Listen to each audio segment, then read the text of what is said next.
এতদিন তো মানে আইএসএফে গোষ্ঠীদ্বন্দ্ব দেখা যায়নি, কিন্তু আবার কি নতুন করে গোষ্ঠীদ্বন্দ্ব শুরু হয়েছে?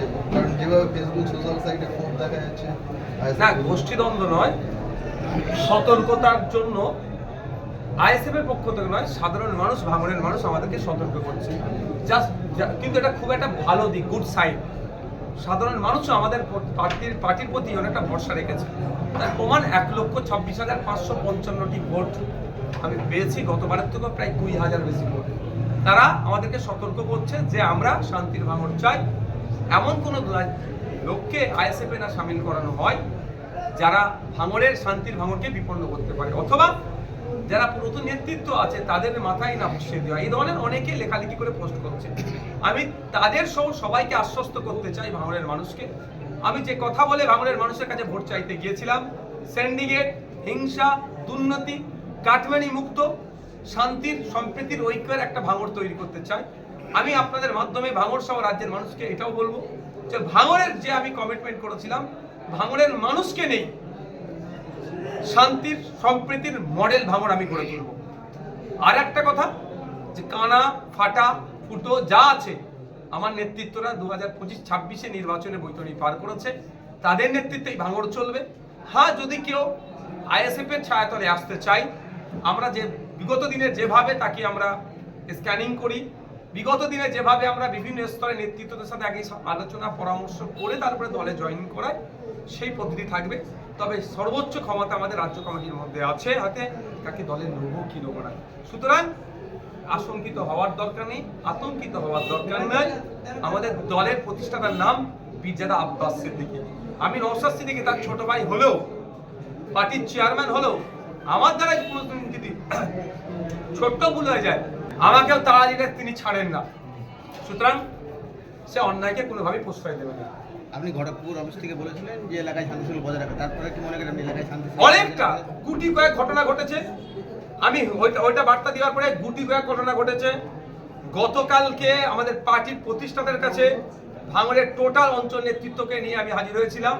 পার্টির প্রতিষ্ঠাতা একদম, আমি যেটা দিইনি, পার্টির প্রতিষ্ঠাতা এটা বলে দিয়েছে, যদি অর্থাৎ আজকে সকাল থেকে একটা ছোট্ট ঘটনা যদি ঘটে, যে অঞ্চলে ঘটবে সে অঞ্চল নেতৃত্ব যেমন দায়ভার নিতে হবে, এবং যারা ঘটাবে সাথে সাথে পার্টি থেকে বহিষ্কার করা হবে। আপনারা আজকে সকাল থেকে ভাঙড়ে এমন কোনো ঘটনা দেখাতে পারবেন না যে আইএসএফ দ্বারা ঘটেছে। তবে একটা কথা আমি বলি, এখানে পারিবারিক অশান্তির কারণে, দীর্ঘদিনের অশান্তি, এই সুযোগে আইএসএফ সেজে রাগ মিটাচ্ছে, সেই ঘটনাগুলো এসছে, সেটাকে আমরা আটকানোর চেষ্টা করছি। এমনও ঘটনা, তৃণমূল করে জমি দখল করে রেখেছিল, তৃণমূলের ক্ষমতা চলে গেছে, এখন আইএসএফ সেজে তার জমিটা উদ্ধার করতে যাচ্ছে, এই ধরনের ঘটনা হচ্ছে। তারপরেও আমরা চাইব বৃহত্তর স্বার্থের জন্য ভাঙড়ের শান্তি ফিরে আসুক। 4 তারিখ বেলা 4টের পরে কিছু তৃণমূল আইএসএফ সেজে গেছে, তাদের দ্বারাই সব থেকে বেশি বিশৃঙ্খলা সারা রাজ্যে হয়েছে, আইএসএফ এর দায়ভার কাঁধে নিতে হয়েছে। এমনও হয়েছে তৃণমূল করতো কাঁধে আইএসএফ এর ঝান্ডা নিয়ে বিজেপির মিছিলে ঢুকে গিয়েছে। এই ঘটনা ঘটছে, আমরা চিহ্নিত করছি, তাদের বিরুদ্ধে আইনত ব্যবস্থা নেবো আমরা। আর যদি আইএসএফ এর কেউ এটা করে থাকে, তাদেরকে পার্টি থেকে বহিষ্কার করবো, এটা জোর গলায় বলছি। আমাদের আইডিওলজির সাথে বিজেপির আইডিওলজি ম্যাচ করে না। আমরা বিজেপি তৃণমূলের বিরুদ্ধে রাজনৈতিক লড়াই সংগ্রাম করছি, তৃণমূলকে পরাস্ত করেছি, আগামী দিনে বিজেপিকে পরাস্ত করবো। কোনোভাবেই বিজেপির সাথে আমাদের সম্পর্ক না ছিল, না আছে, আর আগামী দিনে বিজেপির আইডিওলজি পরিবর্তন না করলে থাকবে না। কিন্তু যারা আইএসএফ কে কালিমালিপ্ত করার চেষ্টা করছে, তাদেরকে আমরা আইডেন্টিফাই করছি, তাদের বিরুদ্ধে যেহেতু আমাদের ঝান্ডা নিয়ে ঢুকেছে, আইনত ব্যবস্থা গ্রহণ করা থেকে শুরু করে দলীয় শৃঙ্খলা ভঙ্গের যারা দায় দণ্ডিত হবে, ব্যবস্থা গ্রহণ করবো, একটা ছাড় পাবে না। এক সময় তৃণমূলের গলার কাটা হয়েছিল নারায়ণ ইসলাম, এখন কি তিনি আইএসএফ এর গলার কাটা হচ্ছেন? না, সিদ্দিকীর দিকে নেমে যে ধাক্কা লাগছে? না না না, মোটেও নয়। যার যেটা রোল তাকে সেটা বুঝিয়ে দেওয়া হচ্ছে, সেই ততটুকু রোলই বা ততটা রোলই প্লে করবে। আমি অ্যাজ চেয়ারম্যান আমার যে রোল আছে আমি প্লে করব, আমার অঞ্চল সভাপতির যা রোল সে প্লে করবে, পঞ্চায়েতের সদস্য যেটা রোল সে প্লে করবে, আমাদের পার্টির নির্দিষ্ট যে রোল প্লে করার জায়গা আছে সেটা প্লে করবে।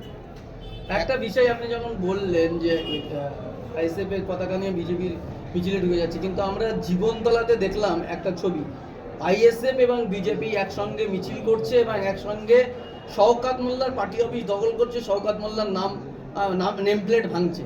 একসঙ্গে দেখুন আমি একটা কথা বলে ভাই, আমি দুটো কথা বলেছি। দলীয় শৃঙ্খলা ভঙ্গের দায়ে তাদেরকে আমরা সাসপেন্ড করব, আইডেন্টিফাই করছি।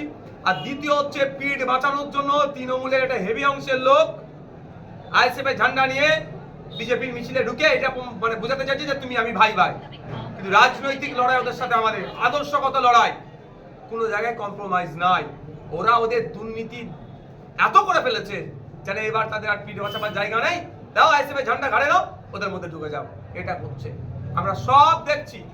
রিসেন্ট আপনাদের বলি, হাওড়া জেলার আমাদের এক নেতৃত্ব আমরা খুঁজে পেয়েছি, তাকে আমরা সাসপেন্ড করছি এবং ওইগুলোকেও আমরা আইডেন্টিফাই করছি। কারণ এই ভোটের পরে একটা তো বড় হয়েছে, সেগুলোকে আমরা ডাকছি। এই যতগুলো ভিডিও আমাদের কাছে আসছে, আমাদের অবজারভারদের কাছে পাঠাচ্ছি, অবজারভার অঞ্চল নেতৃত্বদের কাছে পাঠাচ্ছে যে এরা কারা কারা খুঁজে বার করো। এই কাজ আমাদের চলছে, অত সহজ না। আমি আবারও বলছি, কিছু আমাদের সমালোচক এই বিজেপির মিছিলে আইএসএফ এর ঝান্ডা দেখিয়ে আমাদেরকে দেখা দেওয়ার চেষ্টা করছে। এতটুকু বলে যায়, আমাদের দলের প্রতিষ্ঠাতার নাম হচ্ছে আব্বাস সিদ্দিকী আর দলের চেয়ারম্যান হচ্ছে নওশাদ সিদ্দিকী। অত সহজ নয় রাজনৈতিক লড়াই, রাজনৈতিক ভাবে লড়ে নেব। 5 বছর ধরে তৃণমূল চেষ্টা করেছিল বিজেপির সাথে আমাদের সম্পর্ক আছে জুড়ে দেওয়ার, প্রমাণ করতে পারেনি।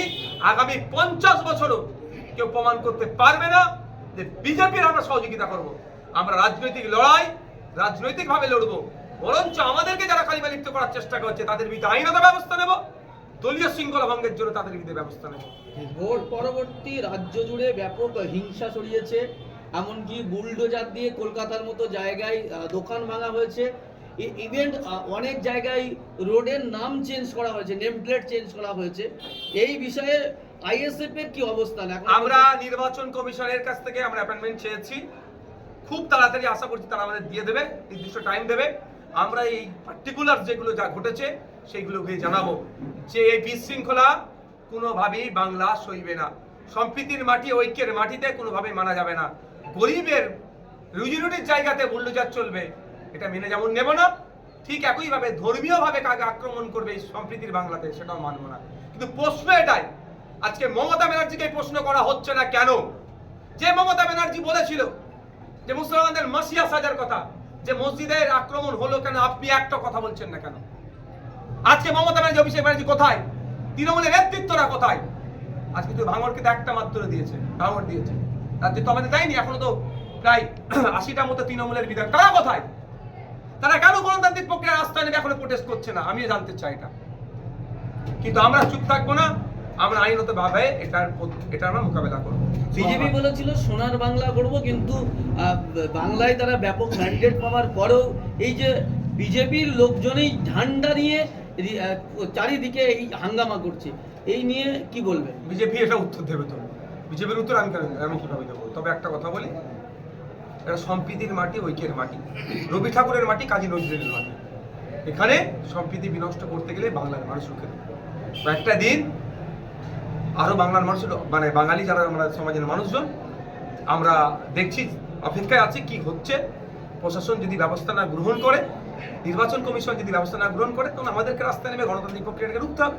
একটা শেষ প্রশ্ন, ভাঙড়ের অনেক পঞ্চায়েত সমিতিতে আপনাদের কর্মাধ্যক্ষ মেম্বার আছে, এখন পঞ্চায়েতগুলো তালাবন্ধ অবস্থা, পঞ্চায়েত মেম্বার প্রধান পালিয়ে গেছে, এরকম অবস্থায় ভাঙড়ের মানুষ পরিষেবা পাবে কি করে? খুব তাড়াতাড়ি পঞ্চায়েত দখল করবেন, খুব তাড়াতাড়ি ভাঙড়ের প্রত্যেকটা সরকারি প্রতিষ্ঠান থেকে সাধারণ মানুষ পরিষেবা পাবে, নির্ভেজাল পরিষেবা পাবে, কাটমানি মুক্ত পরিষেবা পাবে। এবং এটাও জানিয়ে রাখি, আবাস যোজনার নামে বাড়ি দিয়ে যারা 20,000 করে তুলেছে, 30,000 তুলেছে, প্রতি পাড়াতে বুথে বুথে আমরা মিটিংয়ে বসবো, সাধারণ মানুষকে আনবো, লিস্ট নেওয়া হবে, তাদের কাছে যাব, যারা যারা 20,000 30,000 করে নিয়েছে তাদের কাছ থেকে 20,000 30,000 ফিরিয়ে দিনের আলোতে মিডিয়ার সামনে ওই গরিব মানুষের হাতে আবার তুলে দেওয়া হবে। আচ্ছা, আরেকটা যেটা বিষয়, আপনি বারবার সংবিধান এবং সম্প্রীতির কথা বলেন, নতুন সরকারের শপথ গ্রহণ অনুষ্ঠানে আপনি যাবেন? আমাকে তো এখন আমন্ত্রণই জানাইনি। যদি আমন্ত্রণ জানেন, জানাক না, তার ব্যবস্থান করবো। এত অশান্তির মাঝে কিছু কিছু জায়গায় বিজেপি এমএলএ তারা গিয়ে দোকান খোলাচ্ছে, পার্টি অফিস খোলাচ্ছে এবং যারা তাদের পাশে দাঁড়াচ্ছে, এখানেও ঠিক তেমন অভিযোগ হচ্ছে যে কোথাও দোকান বন্ধ, পার্টি অফিস দখল, সেক্ষেত্রে আপনার ভূমিকা কি? আমি একটা কথা বলি, তাদের সংগঠন নাই, ওই জন্য এমএলএ কে নামতে হচ্ছে। আইএসএফ এর ভাঙড়ের সংগঠন আছে, আমাদের অঞ্চল নেতৃত্বরা সব সামলে দিচ্ছে। কিছু বিক্ষুব্ধ ঘটনা ঘটেছে। আমি ডাইরেক্ট আমার নাম্বার দিয়েছিলাম, ভাঙড়ের সব থেকে প্রচালিত যে গ্রুপটা আছে সেই গ্রুপে আমার নাম্বার পোস্ট করে দিয়েছিলাম। আমাকে ফোন করেছে, অনেক ফেক কল এসেছে, অনেক অরিজিনাল কল এসেছে। এটাও বলছি, অনেক ফেক কল এসেছে, আমার কর্মী সম্পর্কে বিভ্রান্ত তৈরি করার জন্য মিথ্যা কল এসেছে, প্রমাণ চেয়েছি তারা দিতে পারেনি। অনেক অরিজিনাল কল এসেছে, সঙ্গে সঙ্গে আমাদের অঞ্চলের নেতৃত্ব থেকে পাঠানো হয়েছে, সেগুলোকে আমরা আটকেছি। এবং যা সমস্যা, কোন একটা জায়গাতে পোলট্রির ফার্মে নাকি আইএসএফ সেজে তালা মেরেছে, আইএসএফ সেজে ওই 4 তারিখ বেলা 4টের পরে ঔষধের দোকানে তালা মেরেছে। আমাদের কাছে যে খবর আসছে, আমাদের নেতৃত্বদের পাঠিয়ে এসে তালা ভাঙিয়ে দিচ্ছে। আমরা দাঁড়িয়ে থেকে হাতিশালা 6 লেনে আপনারা ভিডিও দেখেছেন, আইএসএফ সেজে মিষ্টি দোকানে তালা মেরে দিয়েছিল, আমাদের আইএসএফ এর নেতৃত্বরা দাঁড়িয়ে থেকে তালা ভেঙে দিয়েছে। অর্থাৎ ভাঙড়ে কোনোভাবেই আমরা হিংসা বরদাস্ত করবো না, এ কথা আমি বলে দিই আপনাদের। ভাঙড়ে তোলাবাজি কাটমানি মুক্ত হবে। যদি এই তোলাবাজি কাটমানিতে আমার কোনো পার্টির কেউ জড়িয়ে পড়ে কোনো সময়, সঙ্গে সঙ্গে দেখবেন তার বিরুদ্ধে আমরা শৃঙ্খলা ভঙ্গের দায়ে যা যা অ্যাকশন নেওয়া যায় পার্টিগত আমরা ব্যবস্থা নেব। ক্যানিংয়ের ঘুটিয়ারি শরীফে পুলিশের উপরে আক্রমণ, এটা কিভাবে দেখছেন? কোনোভাবে প্রশাসনের উপর আক্রমণ তো আমরা প্রশ্রয় দেবো না, যারা করেছে তাদের বিরুদ্ধে প্রশাসন অ্যাকশন নেব। ঠিক আছে।